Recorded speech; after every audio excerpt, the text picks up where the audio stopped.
Welcome to the Flora podcast, a place where we help you create a life you're excited about.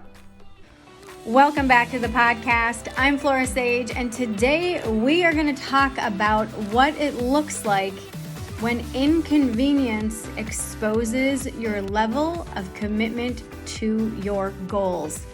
If you're new to my channel, I'm Flora and I've been helping people for over 25 years align into a life or a business that they are wildly obsessed with by helping you declutter the 9 types of clutter that are keeping you from a life that you love.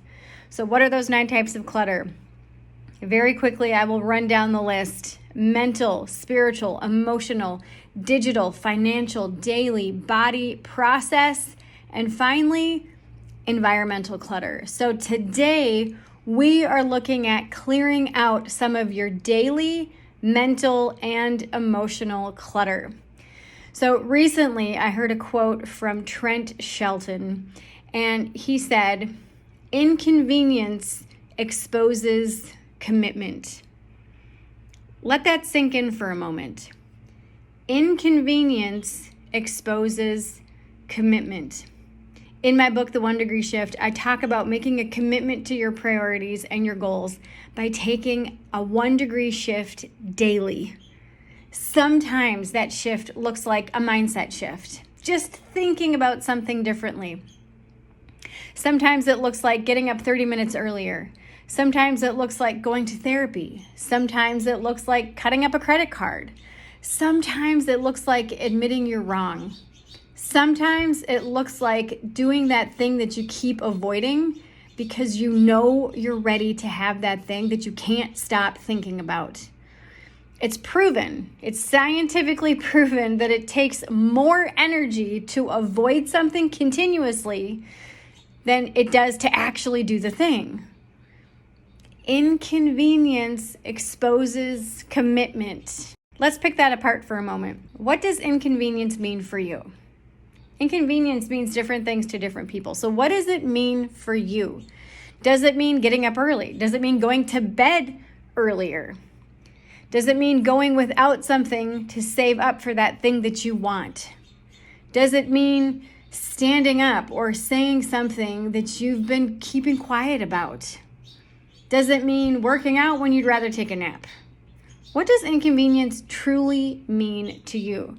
Now, heading over to the interwebs, let's look at the definition of inconvenience and the origin of it. So the origin is inconvenient, okay? So in is late Latin, meaning not, and convenient is Latin, meaning agreeing or fitting.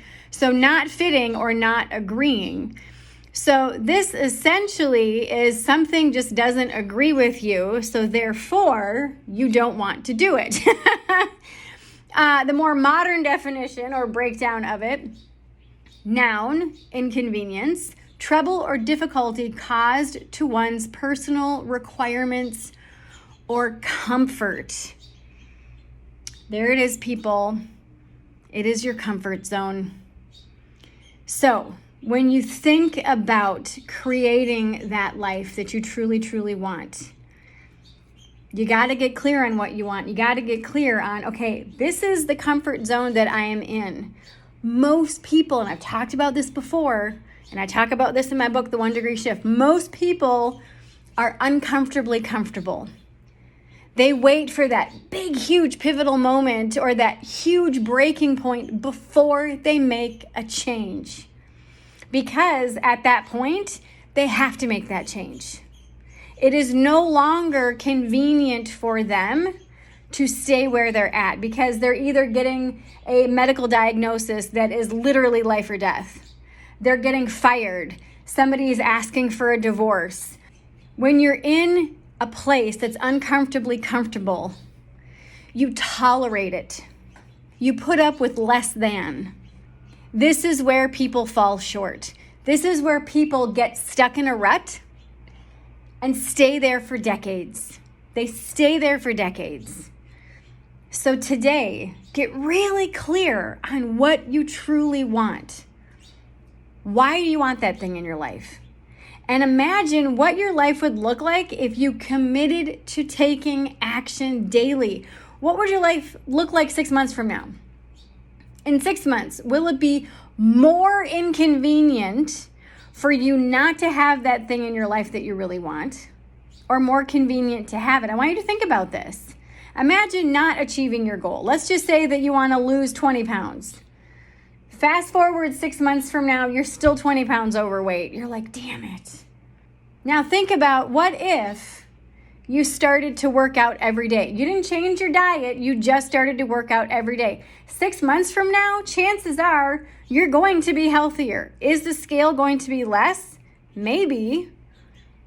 But you are going to be healthier because you're working your cardio, because you're building muscle, because you've made that commitment to yourself. I can guarantee you, if you work out every day, you are going to feel better in some form or fashion. But imagine not achieving that goal versus imagine achieving the goal. Either way, you are staying in your comfort zone. How is that? How can you stay in your comfort zone by having versus not having? When you don't have something that you want, you are uncomfortably comfortable and you choose to not take action. I'm going to throw that caveat in there. When you choose to not do something, you are staying in that space of being uncomfortably comfortable, where I'm 20 pounds overweight. I'm just going to use that as an example. I'm 20 pounds overweight, but I'm not ready to change what I'm doing. So every day when I get dressed, I'm going to bitch about how my pants don't fit good, how they bind, how I'm not sleeping well, how every time I eat, I have this internal dialogue about, should I be eating this? Should I not be eating this? Should I have seconds? Should I have thirds? Should I skip this meal altogether? All of this hullabaloo, all of this internal narrative that's going on. Versus, now let's look at the flip side. You wake up, you realize your pants don't fit you well, and you want to work out, but your pants are very uncomfortable. So what do? You go buy bigger pants. And you realize, wow, you know what? These new exercise pants fit me better. Now I'm more comfortable, so that when I do go to the gym, or I do put on that YouTube video or whatever video that I choose to do from home, I'll actually be able to breathe better and I'll actually be able to move better. Yes, I am buying a bigger pair of pants, but they fit me better. They are appropriate for the size that I am right now. So you get up, you pick a time to work out every day, whether it's going for a long walk outside or doing a 20-minute kettlebell workout or whatever. And you commit to doing it each and every day. And you allow yourself to feel that discomfort. And what happens 6 months from now, you're going to look back and recognize that you committed to yourself and a healthy future for the last 6 months. You're going to feel freaking proud of yourself. And you're going to feel healthier. You're going to feel so many different feelings than if you didn't do that. Because if you didn't do that, you're going to be pissed at yourself. You're going to feel defeated. You are not going to feel as proud of yourself. You're probably going to have a lot of negative dialogue going on. Really, truly think about, time is going to pass by anyway. You might as well just take action and feel the satisfaction of completing your commitment that you made to yourself and to your future. And yes, it's going to feel uncomfortable when you wake up early and go to the gym, or when you curb your spending so that you can get out of debt, or you reach out to that prospect and take that leap and maybe go and reach for 100 no's. And when you get 100 no's, you also had 10 people say yes at the same time. Whatever your priorities are, whatever your goals are, it's going to be uncomfortable when you take action. And sitting on the couch watching Netflix is an action versus waiting for 30 minutes and say, I'm going to spend the next 30 minutes instead of watching a 30-minute program on Netflix. I'm going to work out for 30 minutes. Then my reward is putting on that show. Sitting there in the satisfaction of doing that thing that I committed to doing myself. Get really clear on what you really want and why you say you want that thing. What are your priorities in life? And based on those priorities, that's going to be what your goals are, what you focus on. Most people don't write these things down. Most people have no idea what their priorities are. Most people have no goals written down whatsoever.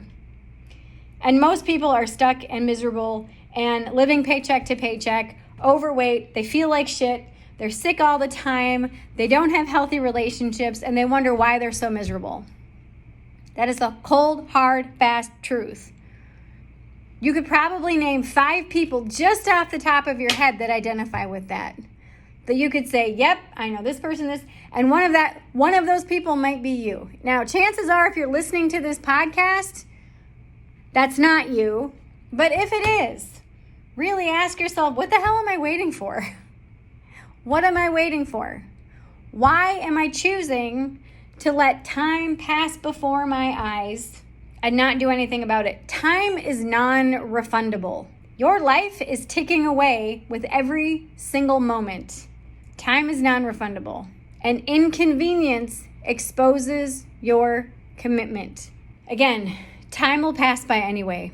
You might as well take action and feel the satisfaction of completing the commitment that you've made to yourself and to your future self. I would love to help you achieve your commitments. Click the link in the show notes. Let's get started today. Remember, all it takes is a clear vision of what you want and the willingness to take one small degree of a shift in that direction every single day to align into a life that you absolutely love. I love you. I hope this serves you today, and I will see you in the next episode. Thank you for listening to today's podcast episode. All links mentioned are in today's show notes.